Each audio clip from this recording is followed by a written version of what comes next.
So it's Richard again, and I'm here working on the rear of the Highmark Fender Flare installation. As you can see behind me, I do have the fronts completed. So if you've watched the first video, this is the continuation of that. I'm not going to go into all the details of the unboxing that is in the first video, so if you do want to see what's in the box, just take a look there. Here's where we're going to start today. We have the stock Rear Bison Fender Flare, and this one, of course, has the matching AEV 33-inch tire trim kit. It's a little dirty. It's rained here this week, so picked up some road grime, but there is no contact.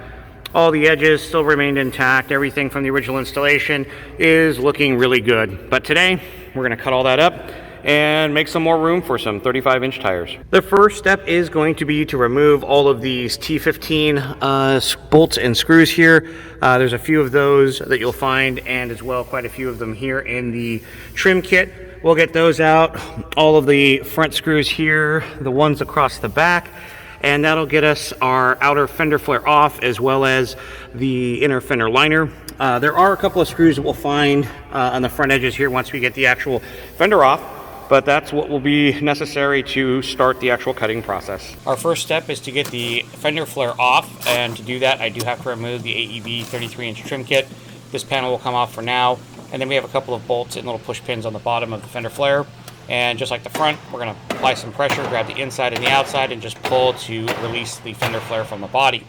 We're going to have a ton of dirt and grime here. We're going to have to put our trim template up here, so take a minute to wipe down the body, and then we'll move right on to getting the rear spat off. There's a single screw and then 3 of the push pin style retainers, and this will lift right off the bottom. Moving along to the inner fender liner, we're going to have a bunch of these T15 screws throughout the inner fender liner to remove. There are a few that are somewhat hidden, so if you are pulling on the inner fender liner to remove it, just pay attention, don't pull too hard. You'll feel where they are caught, and you'll see that there's a couple up on top, and these will be the quick release type screws, as well as a couple of the T15s. So let's just make sure you get all of those out, and then pull the inner fender liner out gingerly so we don't damage it, because we are going to have to reuse that. Moving on next to the AEV trim kit. This is something that, again, is only there if you've done the trim kit. Otherwise, this front area is, for the most part, unadulterated and is just going to be a factory panel. The extra step here is to remove that bracket. For the next part, we're going to have to get our templates trimmed. There is a front, so just make note when you cut these out and place them, there is a left and a right, driver's side, passenger side, and make sure you have the template oriented correctly. The front of the template will say front. The rear will have an additional section that's an ear that comes off for the LED. And that's kind of how we orient that. With the template cut, we're ready to place the template along the holes that it designates on the template itself. I find it's easy to grab a bunch of tape and kind of pre-place those little cuts. And what you're going to want to make sure you do when you tape it is tape it to the upper edge. The outside edge of the template does follow the kind of crease in the body line where the fender does have that transitional bend. That is what the upper part of the template lays out against. The inside of the template has the ears, which go to the actual mounting points for the fender flare. For the Bison, it's the inner ones. For the ZR2, these are the only mounting points on the fender that are pre-drilled. Again, if you're looking at this, the Bison has the unique 2 rows. The upper rows will be kept intact for the upper part of the Highmark Fender Flare mounts. The lower holes will be entirely cut off, and as you'll see here, when we go to tape up, they'll be folded back to create our cut line. Next up, we have to punch the new holding holes as we're removing the leading edge of this fender where the 2 inner and outer panels meet together for strength. We're going to have to make these new holes that pass through the fender, and we're going to pre-drill these and then put the proper size hole and put an insert behind the panels to keep the 2 panels separated but strong and connected together. So now, with all of the punch marks set so that I can drill those after I remove the template, it's time to lay out the tape line for my do not cross line to illustrate where we're going to remove the material that's going to come off. And as you can see, basically all we're going to do here is fold up those marker tabs and then create a continuous line along the inside edge of that fender right next to that template. Again, this is a step that I do. A lot of people will just lay down this line. Some people will trace it. I in this case, use tape to mark it. And you can cut right from here. However, you'll see that this is where I get a reference point on exactly how much material I'm removing. And then we'll get to the next step of actually creating my do not cross line. And that'll be my reference for cutting the fender.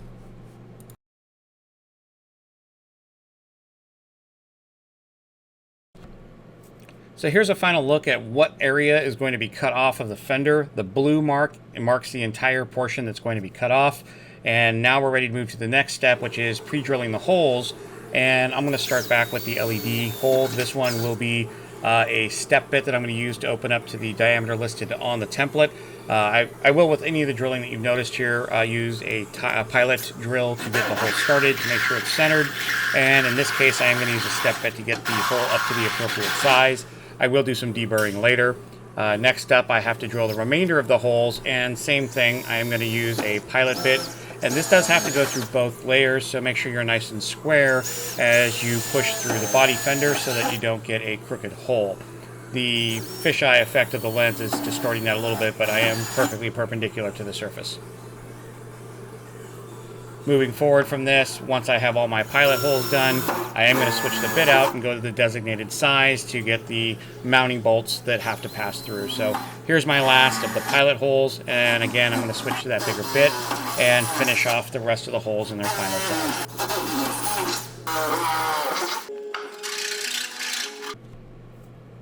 With all the holes cut, I'm ready to put my final transfer line, and this is going to be sort of my do not cross line I've talked about. This will be placed on the edge of the existing cut line that I have and transfer that line, and I will remove the old template that's there. I am going to bulk up this area with some more tape, as well as put some protective measures in here to make sure that while I'm doing the cutting, the air saw kind of guide plate at the front doesn't gouge into the paint. I don't want to expose any more material than I need to for the cause of trying to prohibit any potential rust. Again, this step is a little bit on the overkill side, but it's just something I like for the overall finishing to make sure that I cut the absolute straightest line and, of course, cause the least amount of damage to the panel underneath.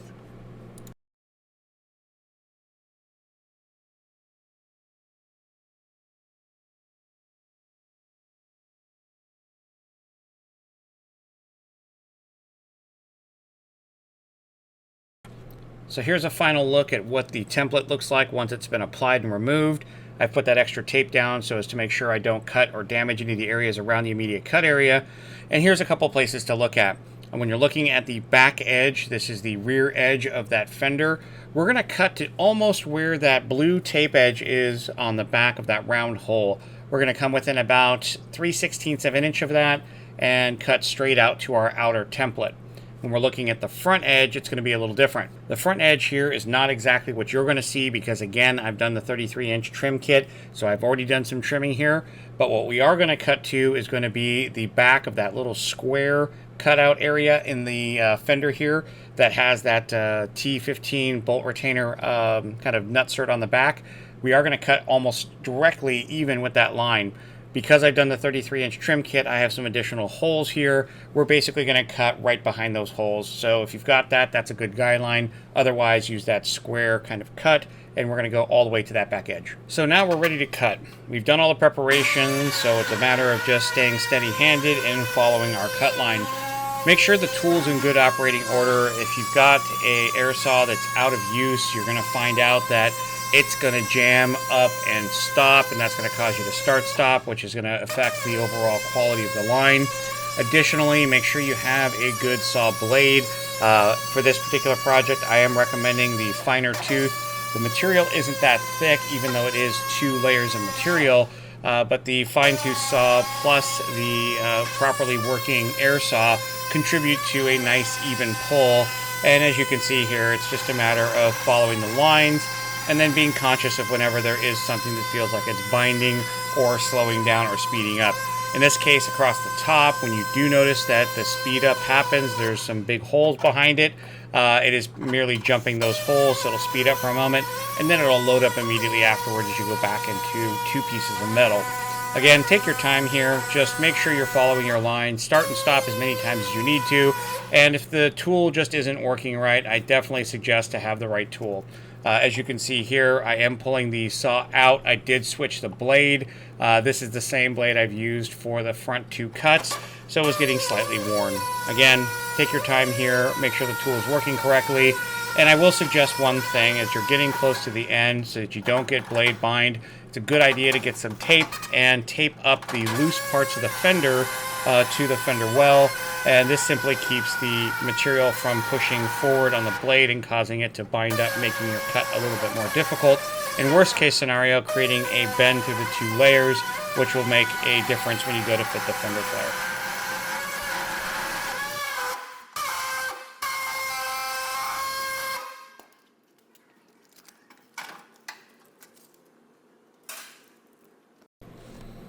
Now that we've completed the cut, I'm going to remove the tape and just make sure that there was no damage or that the cut line has protruded in any directions beyond where the maximum cut was.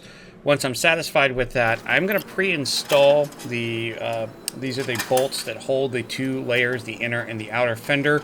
And I'm going to do a little bit of sanding. As you'll see, there's some irregularities in the cut, and that's again from just the nature of the air saw. But in order to sand these 2 and actually hold both panels at the correct position, you're going to need to pre-install these bolts and put the little spacer between them. And once you have that, they'll be held in a position similar to what they'll be when you have the fender flare in. And once you have all those in like this, you can go ahead and start sanding both the inner and outer layer. Again, it's really important that you do have the bolts in there if you're going to do this little trim step. Otherwise, you'll be cutting one of the surfaces, and as you put pressure on one, it'll actually push the other one behind and not cut the other one. So take your time here again. This is a step that isn't absolutely necessary. I just like to make sure that everything I've done looks and is as trim as possible. This, again, is going to be mostly hidden by the fender flare itself. So it's just up to you how much time you want to spend here.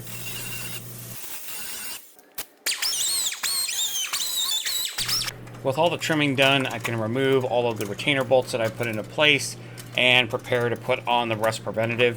In this case, all I'm going to be doing is using a little bit of degreaser on the areas where I'm going to apply the rust preventative to make sure I get a good bond.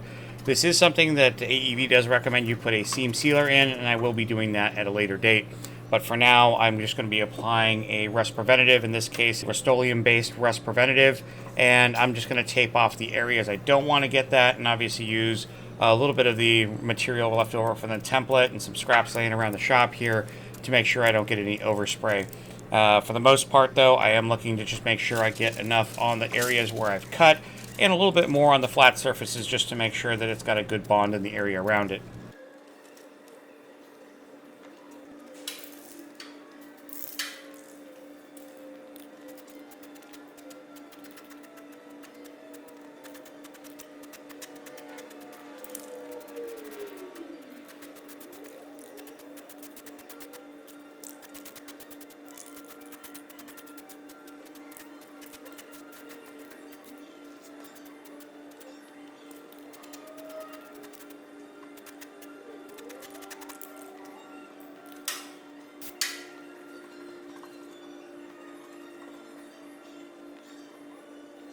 Now that I've allowed about a half an hour of time to have the paint stick get all tacky and make sure that it has set, I'm going to peel back all of my tape lines and remove all of the material that I put up there to make sure I didn't have any overspray. At this point, we're ready to put the final installation in of the retainer bolts, and these are the bolts that separate the inner and the outer fender that we've cut.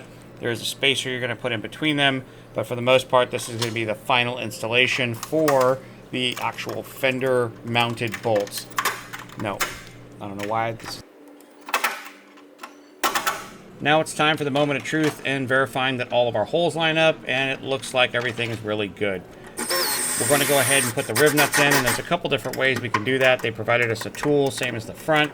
The tool will be used to basically compress the backside of the rib nut, and you can use hand tools for it, and I'm demonstrating both ways. This one was put in by hand.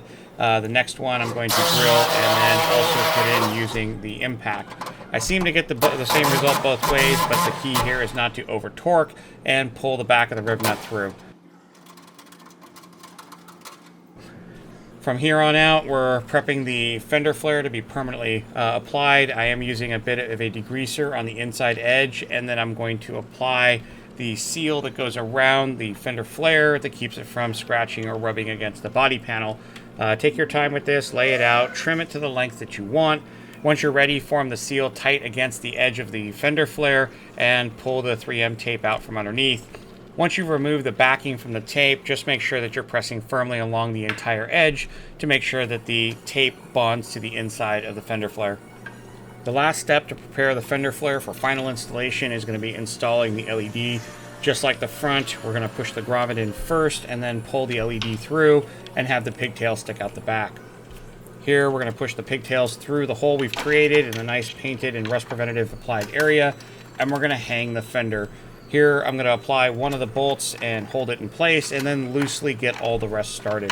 This process will take a little bit of time, as you're going to want to make sure that everything is bolted to the appropriate area and seals against the body. So again, this is an area where you only want to apply each of the nuts and bolts loosely and then work your way around to do a final tighten.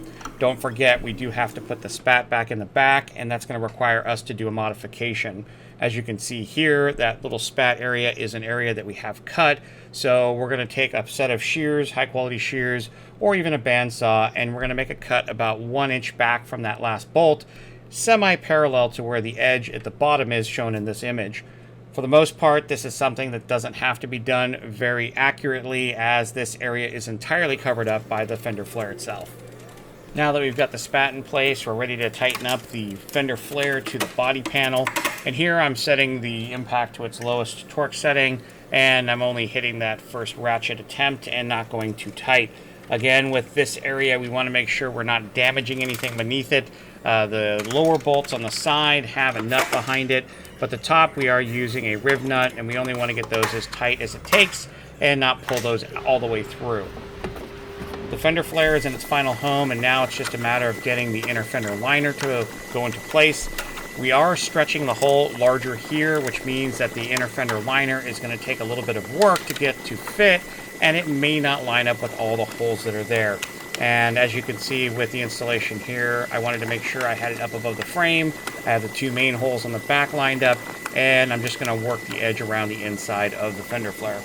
You're going to take as much time as you want on this to make it look the way you want. If you really want to line up all the holes, you're going to have to struggle to get that to happen, and maybe even relieve the inner fender liner in some places. But here's a good look at what it's supposed to look like, and with a good majority of the holes lining up. Beyond this, there are a few that won't match exactly, but the whole purpose of this is simply to deflect some of the water and dirt that's flinging around, and it doesn't have to be a perfect seal. So there we are. There is the Highmark Fender Flare on the rear, all installed. And I'm going to take a closer look here and show you all the details. We have the front area here, and of course you can see some of the screws going into the inner fender liner. They will not line up to the same holes because we've stretched the opening larger, so it will not quite get there. Now you can use the self-tapping component of the screws or punch them through to get them to all go through. However, you can see some of the hole alignments are quite substantially off. But as you take a look back, the outside has a nice gapless seam all the way around. Fits really, really well. I definitely hand it to AEV for that. But again, that's an OE style fitment, and it's what to expect. So there we are. This is our Highmark rear. I'm going to go ahead and get the tire on and get to the other side. And here's the finished product.